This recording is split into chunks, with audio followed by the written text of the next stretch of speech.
I never thought my marriage would end like this. My husband, the man who once told me I was his dream woman, just left me for the first woman who ever flirted with him. No affair, no fights, just a sudden realization on his part that he couldn't let this opportunity pass. How did we go from a loving marriage to this shocking betrayal? And why do I feel like I'm the one to blame? From the very beginning, I knew my husband was different. He wasn't the overly confident, smooth-talking type. In fact, he was the opposite. Quiet, a little awkward, and painfully insecure about himself.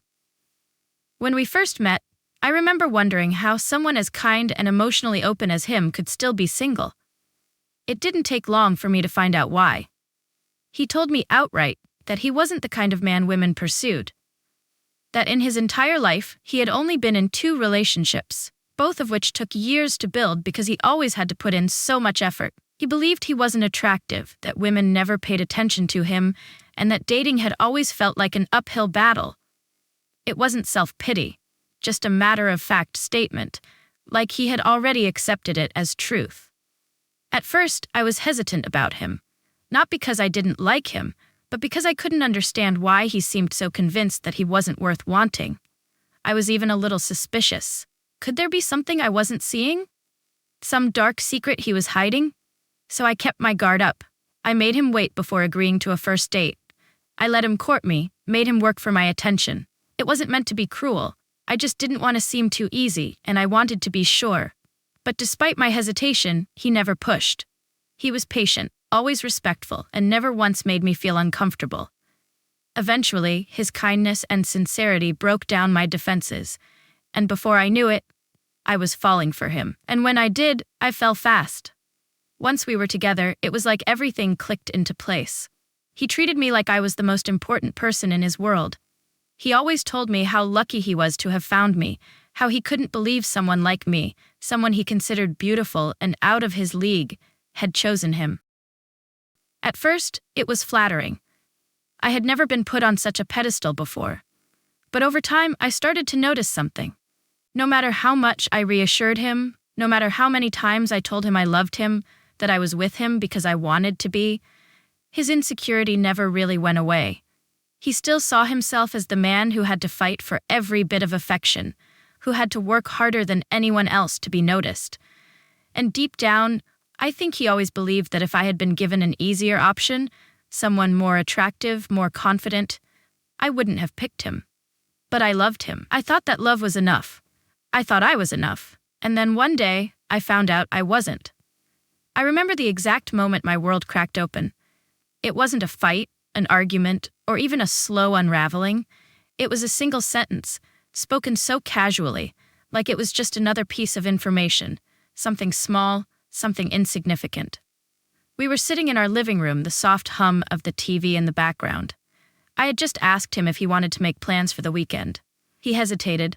I could tell something was on his mind, but I wasn't prepared for what came next. I think we should break up. For a moment, I thought I had misheard him. The words felt so out of place, so wrong. I let out a nervous laugh.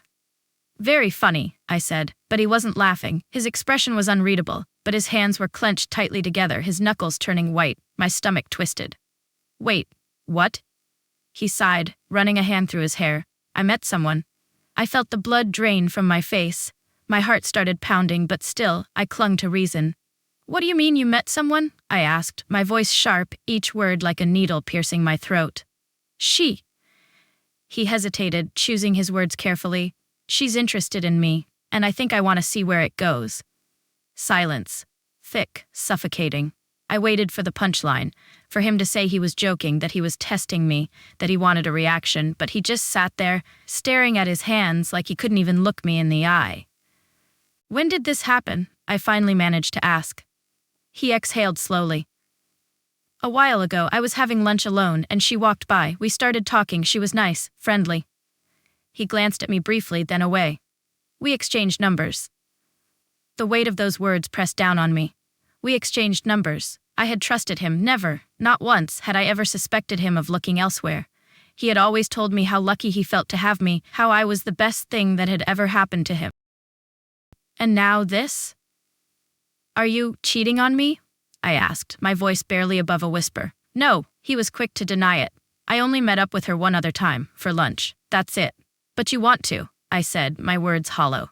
He didn't respond immediately, and that pause, that hesitation, told me everything I needed to know. Finally, he spoke. She likes me, she wants me, and I didn't have to fight for it. I didn't have to chase her for months just to get her attention. She just wanted me. My chest tightened. He wasn't just leaving me, he was chasing something he had never had before.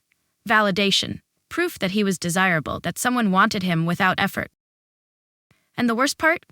He was acting like this was some kind of once-in-a-lifetime opportunity, like I had just been an exception to his rule, not the person he truly wanted to be with.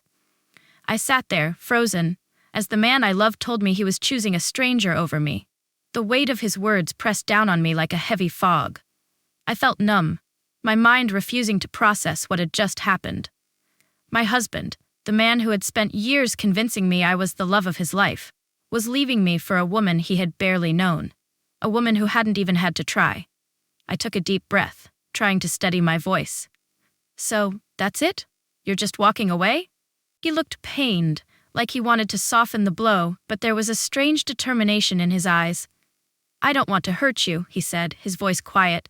That's why I'm ending things now before anything happens. I let out a bitter laugh. Before anything happens, you've already let something happen. Maybe not physically, but emotionally. You let another woman into a space that was supposed to belong to us. He didn't deny it. He just sat there, silent, his jaw clenched. I stood up, pacing the room as anger replaced my numbness. You know what hurts the most? It's not even that you want her. It's that you're acting like this. I gestured wildly between us, my voice breaking. Like our marriage, our life together, was just some chore for you, something you had to work for. He rubbed his face, looking exhausted. That's not what I meant. Then what did you mean? I snapped. Because right now, all I hear is that you're leaving me for a woman who batted her eyelashes at you once, and suddenly that's more valuable than the years we spent together. He stood up now too, frustration flashing in his eyes. It's not like that, he insisted. I don't know how to explain it. It's like, for once, I don't have to prove myself. She just likes me, without me trying. Do you know how rare that is for someone like me? His words hit like a slap. So what was I then? A prize you had to win? A challenge? His silence was answer enough. Tears burned in my eyes, but I refused to let them fall. Not in front of him. Not now. I swallowed hard, forcing my voice to stay steady. You're right about one thing, I said. You don't deserve to be with someone you have to work for. Because love isn't about effort, it's about choice, and you just made yours. For a second, something flickered in his expression. Guilt? Regret? I didn't know. And at that moment, I didn't care. I turned away before he could see the tears finally slipping down my cheeks. Get out, I whispered. He hesitated, like he wanted to say something, but instead he sighed and walked toward the door. And just like that, the man I had built a life with, the man who had once begged me to love him, left, without a fight. I stood there, staring at the empty space where he had just been, my heart in pieces. And for the first time since this nightmare began, I let myself break. The silence in the apartment was suffocating. I stood frozen in place, staring at the door my husband had just walked out of, half expecting him to come back. To say he had made a mistake. To take it all back. But the minutes dragged on, and the only sound was the ticking of the kitchen clock, mocking me with every second that passed. I let out a shaky breath and finally moved, my legs feeling weak beneath me. I sank onto the couch, wrapping my arms around myself as if that could somehow hold me together. My mind replayed our conversation like a cruel movie on repeat. His words, his excuses, the way he looked at me. Not with love, not even with anger, just indifference. A sudden wave of nausea hit me. I rushed to the bathroom, barely making it in time before I collapsed onto the cold tile floor. My body shook as silent sobs racked my chest. How had it come to this? I had never thought our marriage was perfect, but I never imagined he would leave me like this. For someone he barely knew. For a feeling he had never experienced before. For something I apparently wasn't enough to give him. I should have screamed at him. I should have fought. I should have begged him to stay. But I didn't, and now I was alone. The thought sent a fresh sting of pain through me. I wiped my face with trembling hands and forced myself to stand. I needed to talk to someone, my best friend. I grabbed my phone, my fingers fumbling as I pulled up her number. The call barely rang twice before she picked up. "Hey, what's up?" Her voice was bright, oblivious to the storm raging inside me. The moment I tried to speak, my throat closed up. A choked sob escaped instead. Her tone shifted instantly. "Oh my God, what happened?" I clutched the phone tighter, forcing the words out. He left me." Silence. Then a sharp intake of breath. "Wait, what?" I swallowed hard. He met someone else, said he wanted to see where it could go, so he left."